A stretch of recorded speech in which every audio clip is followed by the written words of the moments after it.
नमस्कार, हमारे साथ हैं अभी आचार्य संतोष मिश्रा जी। और किसी परिचय के मोहताज नहीं, आप सभी को पता है, करोड़ों करोड़ में लोग देखते हैं इनको। आचार्य जी, स्वागत है आपका हमारे चैनल आपका भी बहुत बहुत धन्यवाद और आपके दर्शकों को भी हर हर महादेव, हरिओम, जय श्री राधे। पंडित जी, नवरात्रि कब से शुरू हो रहा है? देखिए, 2025 में शारदीय नवरात्र का शुभारंभ आश्विन शुक्ल पक्ष प्रतिपदा रोज सोमवार के दिन, अंग्रेजी तारीख के हिसाब से 22 सितंबर 2025 रोज सोमवार के दिन से नवरात्रि का शुभारंभ हो रहा है जी। अच्छा पंडित जी, इस बार माँ जो आ रही हैं, कौन से सवारी पर सवार होके आ रही हैं? देखिए, इस वर्ष 2025 में सोमवार के दिन नवरात्रि का शुभारंभ हो रहा है। तो अगर सोमवार के दिन नवरात्रि का शुभारंभ होता है तो माता रानी का आगमन हाथी पे होता है। ठीक है। हाथी, इसका श्लोक है कि शशि सूर्य गजारूढ़ा शनि भौम तुरंगमा। यानी सोमवार के दिन अगर नवरात्रि का शुभारंभ हो तो उस दिन माता रानी का आगमन हाथी पे होता है जी। अच्छा, हाथी पर माता का आना जी शुभ माना जाएगा, अति शुभ माना जाएगा, या शुभ नहीं माना जाएगा? नहीं, देखिए, अगर माता रानी का आगमन हाथी पे हो रहा है तो अति शुभ माना जाएगा। आम जनमानस के लिए और राष्ट्र हित के लिए भी अत्यंत शुभ फलकारी संयोग है इस वर्ष का शारदीय नवरात्र में माता रानी का हाथी पे आगमन होना जी। यानी मतलब एरावत शुभ माना जाता है। जी, शुभ माना जाता अच्छा, माँ जब आ रही हैं तो माँ के साथ कोई अन्य देवता भी आ रहे हैं उस समय? है।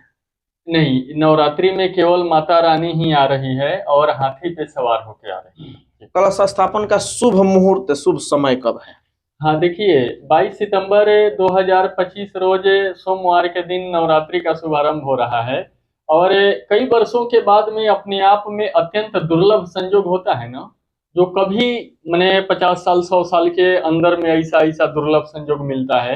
अब आप पूछेंगे कि वो दुर्लभ संयोग क्या है। जी। तो उत्तरा फाल्गुनी नक्षत्र और हस्त नक्षत्र का अत्यंत नक्षत्रों का दुर्लभ संयोग है। ठीक है। जी। दूसरा श्रीवत्स योग और शुक्ल योग का अत्यंत दुर्लभ संयोग है। उस दिन किसी प्रकार का कोई भाद्रा नहीं है, कोई कुछ नहीं है। जी। तो प्रातः काल सूर्योदय के बाद से लेकर के और पूरे दिन भर आप जब इच्छा करे कलश स्थापन कर सकते हैं जी। यानी जब भी पंडित जी को समय मिले आप उस हिसाब से करवा सकते हैं। बिल्कुल कर सकते हैं। पंडित जी, नवरात्रि में माता रानी का कितने रूपों का पूजा किया जाता है? हाँ, देखिए, नवरात्रि में माता रानी के 9 रूपों का पूजा किया जाता है। जी। इसका श्लोक है दुर्गा सप्तशती के अंतर्गत चंडी कवच यानी दुर्गा कवच। जब आप पढ़ेंगे ना जी। तो उसमें एक श्लोक आता है कि प्रथमम शैलपुत्रेश, द्वितीय ब्रह्मचारिणी, तृतीय चंद्रघंटेति कुष्मांडेति, चतुर्थकम पंचमम स्कंद मातेति, षष्ठम कात्यायन जननीति च, सप्तमम काल रात्रिति महागौरीति, चाष्टमम नवमम सिद्धिदात्री च, नौ दुर्गा प्रकृतिता।